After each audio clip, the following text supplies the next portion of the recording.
금융경제학 강의 소개입니다. 금융경제학은 금융기관을 다루는 과목입니다. 금융기관은 대표적으로 은행, 증권, 보험을 생각할 수 있겠습니다. 특히 이 수업에서는 은행을 중점으로 다루고 증권 분야도 다루겠습니다. 다만 보험 분야는 다루지 않습니다. 금융경제학은 이론적인 내용들보다 서술적인 내용들이 많기 때문에 순수 과목을 많이 요구하지 않습니다. 경제학 개론, 경제학 원론을 들었다고 한다면 충분하겠습니다. 연락은 메일로 해주면 고맙겠습니다. 메일은 학기 중에 메일 확인함으로 아주 급한 일이 아니라면 메일로 해도 충분하리라 생각이 듭니다. 급한 일이 있은 경우에는 전화를 해도 상관이 없습니다. 다만 편의를 위해서 연락은 메일, 문자, 전화 순으로 해준다면 고맙겠습니다. 강의 방법은 경제학 수업이 늘 그렇듯이 강의 위주의 수업이 되겠습니다. PPT를 이용해서 슬라이드를 보아가면서 강의가 진행될 예정입니다. 피드백은 질의응답의 정도가 될 것입니다. 평가 방법은 수업이 강의 위주로 진행이 되므로 지필시험이 많은 부분을 차지하겠습니다. 중간고사 42, 기말고사 48, 출석 10%입니다. 중간시험보다 기말시험이 조금 더 배점이 높습니다. 수업 관련한 블로그 유튜브 채널이 있습니다. 유튜브 채널이고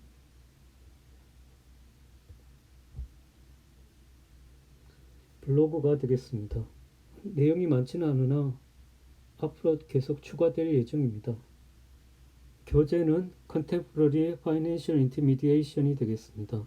저자는 타고르 그랜범 부트입니다. 3명 모두 금융제도와 관련해서 유명한 학자들입니다. 주로 서술적인 내용들을 많이 다루게 되겠으나 그래도 핵심적인 부분, 특히 정보 비대칭 문제와 관련해서는 약간의 이론적인 문제를 다룰 필요가 있고 이 교재는 그 점에서 좀 괜찮다고 보겠습니다. 이 책은 금융기관을 다루는 데 있어서는 아주 좋은 책이라고 할 수 있으나 영어로 되어 있다는 점이 좀 안타깝습니다.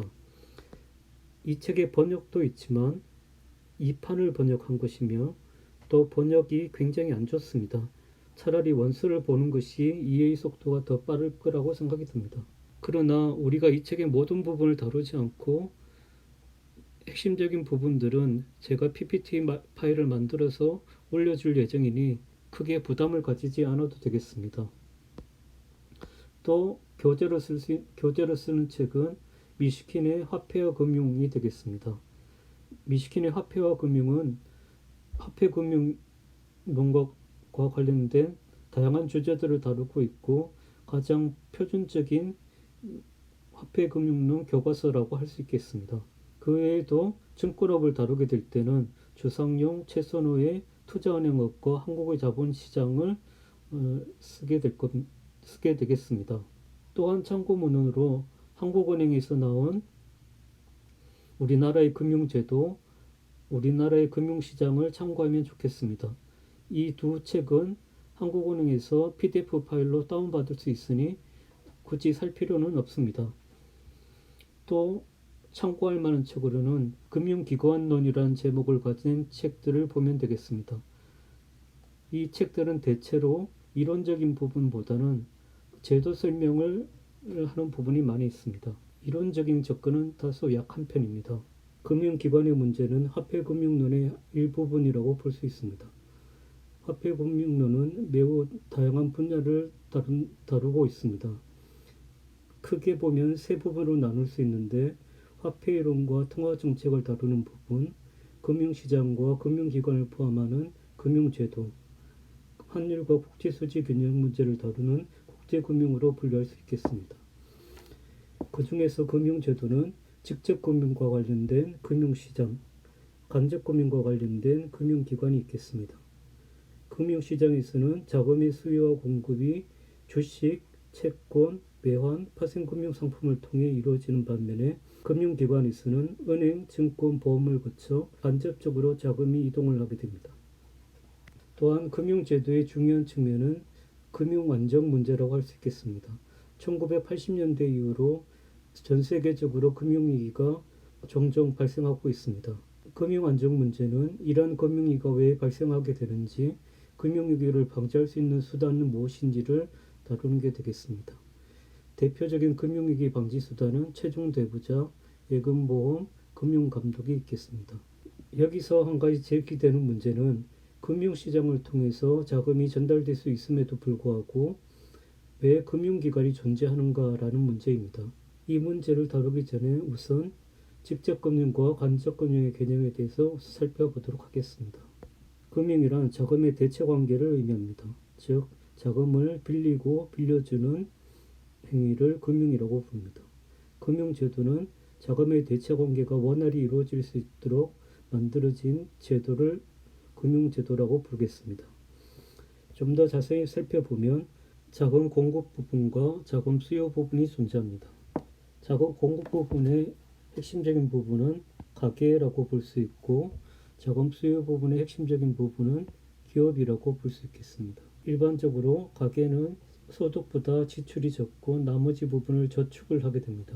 반면에 기업은 수입보다 투자의 크기가 커서 자금 수요가 발생하게 됩니다. 가계의 저축이 기업의 투자로 이어지는 것이 금융의 핵심적인 내용이라고 볼 수 있겠습니다.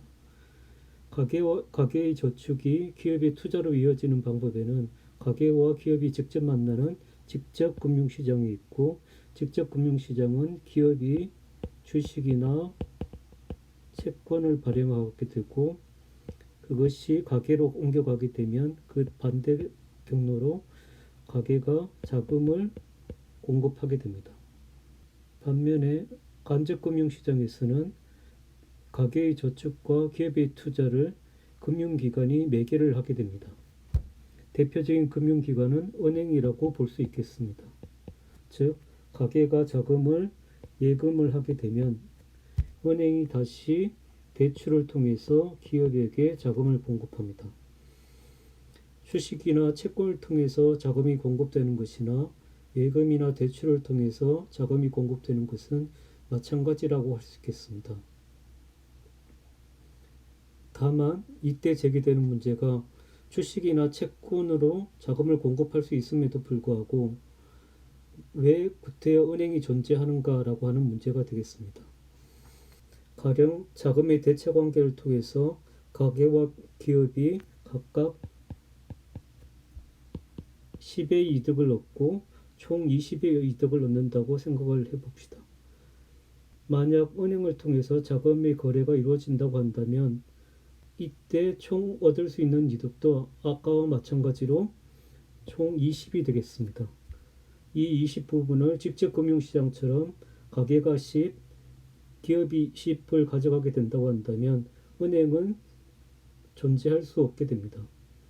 따라서 은행이 존재하기 위해서는 은행도 이윤을 얻을 수 있어야 하고, 그것이 대충 5 정도 된다고 생각해 봅시다. 그 경우에 직접 금융에 비교해서 가계가 얻는 이득은 대략 7 정도로 줄어들고, 기업이 얻는 이득은 8 정도로 줄어든다라고 볼 수 있겠습니다. 즉, 은행은 따로 생산을 하는 주체가 아니므로 자금의 거래에 은행이 매개가 되는 경우에 은행에게 돌아가는 이득은 자금 이동에 따른 마찰을 의미한다고 볼 수 있겠습니다. 즉, 직접 금융시장을 통해서 자금 이동이 가능함에도 불구하고 왜 은행이 존재하는가라는 것입니다. 이 문제가 이후 다루게 될 수업 내용의 가장 핵심적인 부분이라고 할 수 있겠습니다. 한 학기 동안 수업 내용은 다음과 같이 구성하였습니다. 좀 더 자세한 내용을 살펴보면 오늘 하는 강의 소개가 있고, 다음으로 금과 관련된 기본 개념을 소개합니다. 이때 중요한 점은 시장을 접근하는 방법에 있어서 정보 관점에서 접근을 한다는 것입니다. 흔히 시장을 이해할 때 자원배분 기구로 이해를 하고 있습니다.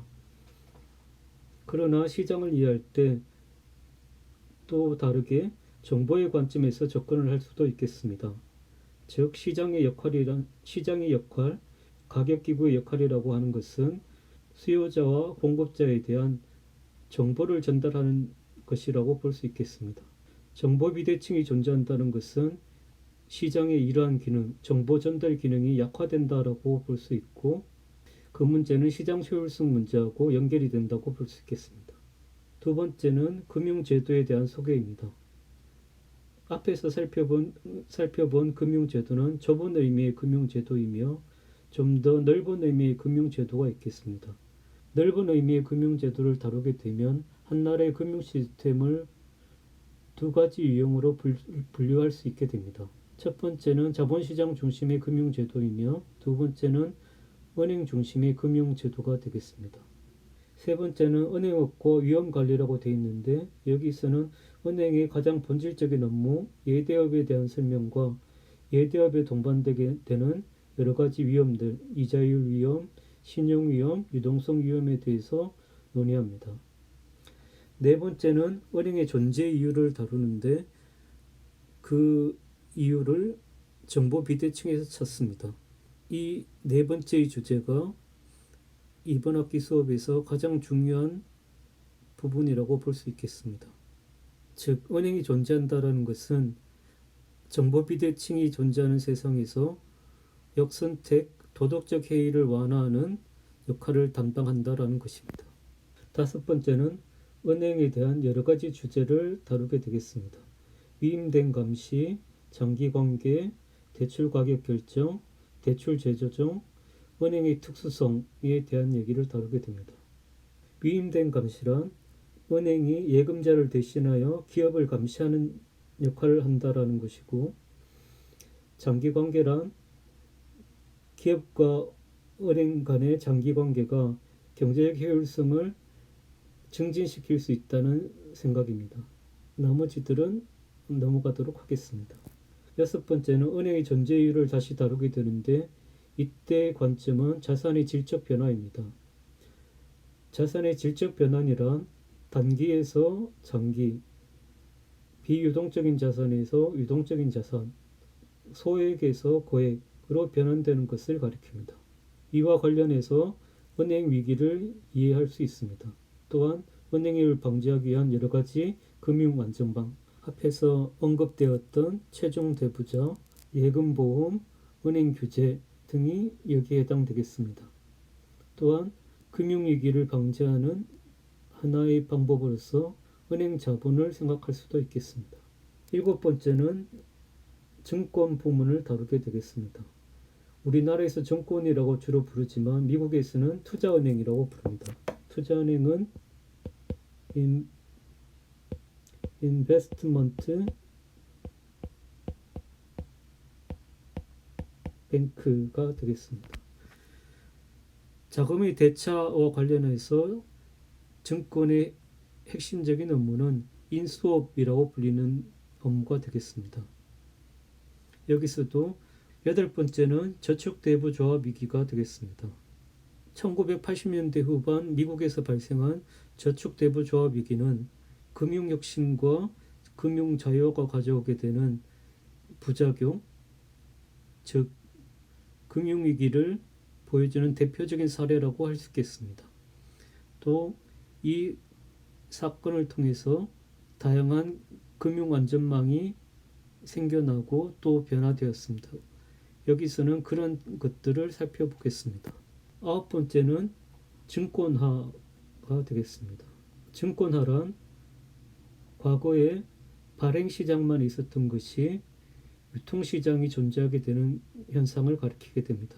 좀 어려운 내용이므로 나중에 다시 설명하겠습니다. 다만 이 증권화를 다루게 되는 것은 이것이 글로벌 금융위기와 밀접한 관련을 맺고 있기 때문입니다. 10장에서는 글로벌 금융위기, 2008년에 발생했던 글로벌 금융위기를 다룹니다. 여기서는 금융위기 이론들에 대한 개괄적인 소개와 2008년 글로벌 금융위기에 대한 여러 가지 얘기들을 나누게 되겠습니다. 11번째로는 금융위기 이후에 이어지는 금융감독과 금융규제 문제를 다루게 되겠습니다. 글로벌 금융위기 이후 금융규제와 관련해서 가장 핵심적인 개념은 거시건전성 감독과 통화정책의 새로운 접근이 되겠습니다. 12번째는 구조조정 문제를 다루겠습니다. 사람이 태어나고 성장하고 성숙하고 쇠퇴하듯이 기업도 설립되고 성장하고 성숙하고 쇠퇴에 이르게 됩니다. 이것을 기업의 일생 주기라고 볼 수 있겠습니다. 성장하는 경제에서는 기업의 구조조정 문제가 크게 대두되지 않습니다. 그러나 성숙한 경제, 또 그것을 넘어서서 쇠퇴하는 경제에서는 기업 구조조정 문제가 제기가 된다고 볼 수 있겠습니다.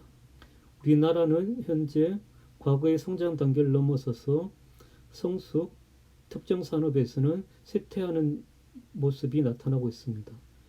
그런 측면에서 기업의 구조조정 문제는 중요하다고 볼 수 있고, 또 그것이 금융과 연결되어 있다는 점에서 금융기관론에서 다룰 만한 주제라고 보겠습니다. 이상으로 금융경제학에 대한 소개를 마치도록 하겠습니다.